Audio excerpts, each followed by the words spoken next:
नमस्कार, माझं नाव अभिराज लोंढे. मी विश्वच्या पुणे ब्रँचमधून ॲडमिशन घेतलं.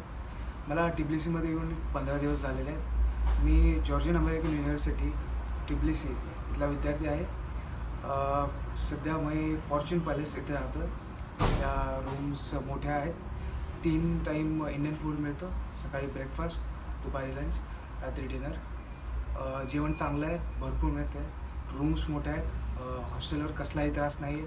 आंघोळीसाठी गरम पाणी आहे. मी तर स्वतः TBC फिरून आलो. TBC एक उत्तम शहर आहे. TBCचे नागरिक अत्यंत उत्तम आहेत. मदत करणारे लोक आहेत. कॉलेजसुद्धा मी फिरून आलो आहे. कॉलेजसुद्धा एकदम उत्तम आहे आणि आत्तापर्यंत मला इथे कसलाही त्रास आला नाही. आणि इव्हन काही अडचणी जरी असल्या तरी मी विश्वमध्ये कॉन्टॅक्ट केला तर लगेच माझ्या अडचणी सॉल्व्ह झालेल्या आहेत. तर थँक्यू एव्हरीवन.